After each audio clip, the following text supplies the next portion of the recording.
Explain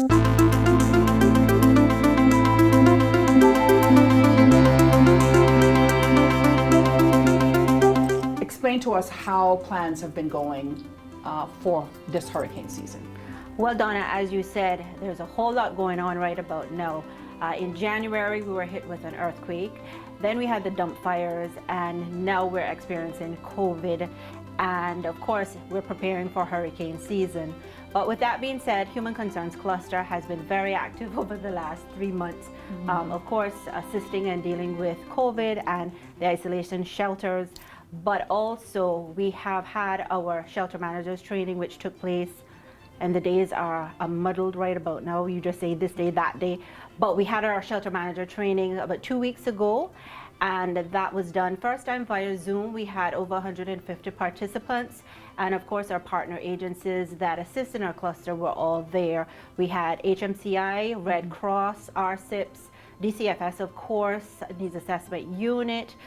We had our HSA partners, and all went well. I would say the feedback was very positive from the participants. But with that being said, we are also looking to ensure that we are prepared for the hurricane season, and by doing so, acknowledging that COVID-19 is amongst us, and there's certain protocols and safety measures that have to be adhered to. That includes social distancing and the whole sanitization, hygiene protocols that have been put in place. Those also apply for our shelters. With that being said, because we have to acknowledge the spacing in our shelters, the capacity is going to be reduced. So we're not going to be at maximum capacity when our shelters have to activate. However, with that being said as well, in the event of a hurricane, again, we will address the immediate danger and deal with COVID-19 afterwards. So no one would be turned away from a shelter. But what we're asking is for persons who are able to remain in their homes, if we have to activate, taking in mind that they have sound structures as well as being on higher ground, we certainly ask them to consider remaining there. But if not, of course, the shelters are open, and if persons feel uncomfortable, that they come to a shelter.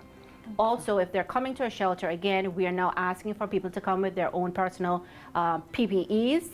Be prepared for the same way you would prepare to go out into the community, as stated by our health professionals in keeping safe. We are asking that you come into the shelter with those items as well, along with our standard hurricane preparedness kits that we take into the shelters. Our managers, our volunteers that have signed up to assist with the shelters are also being trained to ensure that they're able to work within this environment as we deal with COVID-19 within the shelters. We are arranging another training for the shelter managers themselves to have a bit more in-depth conversation about dealing with sheltering during a pandemic such as COVID-19. Okay. So with all the things that you mentioned earlier that are happening and have happened, what are some of the challenges that your cluster has faced and is facing because of that? Well, I think it goes back to we've never encountered hurricane preparedness or disaster preparedness in the midst of a pandemic such as COVID-19. So it is a work in progress. We're learning as we go. We don't have all the answers. And again, we're looking to partner and just, share information that will keep everyone safe. The challenge is, of course, we have limited government shelters. And as I said earlier, because we're decreasing the numbers due to adherence to social distancing, that is going to be a challenge because you have less capacity in the shelters. And of course, we want everyone to be as safe as possible if and when they have to access shelters. My final question. So if this hurricane season is predicted to be an above normal hurricane season, more active storms, a higher number of storms that are going to be out there and coming in our direction. If a storm came tomorrow, how prepared are we? God forbid that we have to activate immediately.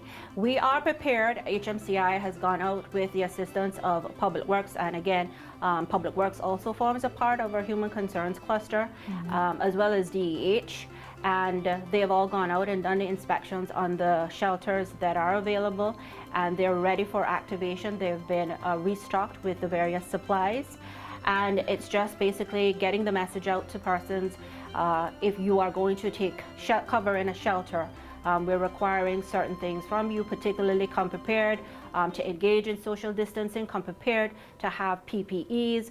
We're also looking at the possibility of sourcing additional services in adhering to the sanitization of the shelters, in that we're looking to janitorial services possibly to be there because persons would shelter anyway. So to be able to bring those persons or that service on board, because again, the way I take care of my surroundings may not be the way you take care of your surroundings. And normally within a shelter, it is a family atmosphere when we shelter, but during this time, we're mindful that persons may not feel comfortable in having to, when you go to the bathroom or use a chair or something, that other persons have to use to properly sanitize it, wipe it down. So we're exploring all of those possibilities of bringing additional services on board to assist and keeping people safe within the shelter. As it relates to pets and children, can you remind persons what the protocol is for both? Considering that we are in the midst of COVID, God forbid, like you said, a hurricane does come our way, will the protocol change for bringing kids into a shelter, and will they stay the same for pets?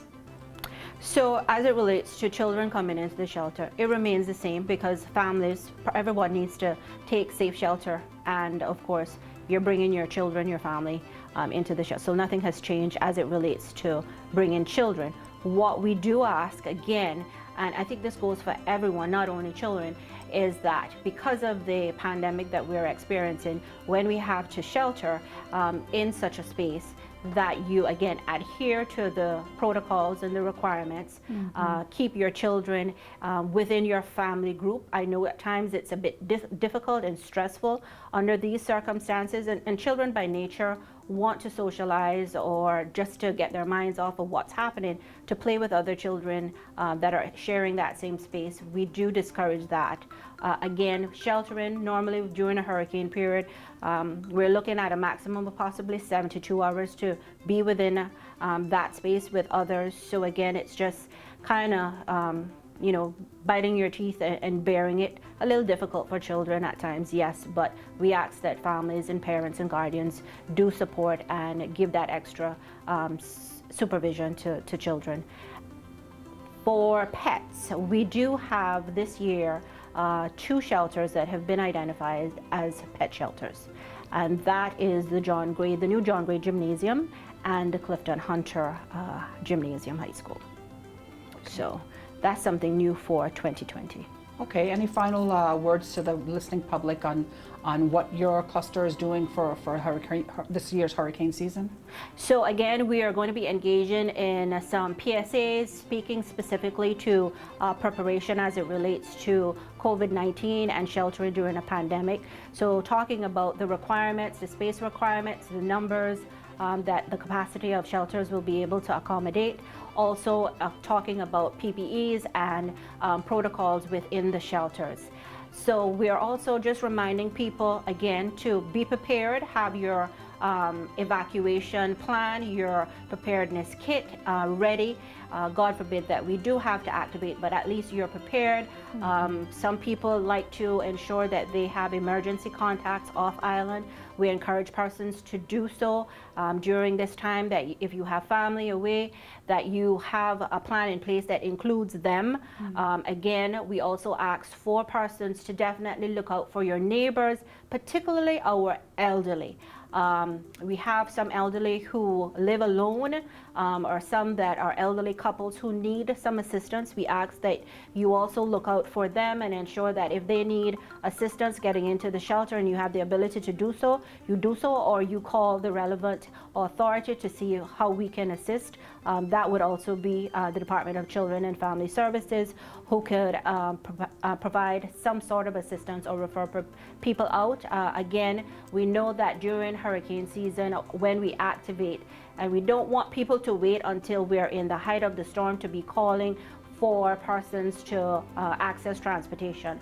No. Once you hear that we have activated, shelters are open, and you feel that you need to shelter, please proceed to the shelter. The other thing to keep in mind is that our partners, Red Cross, they just recently reopened their doors for their renovated shelter, and of course they're always the first to activate.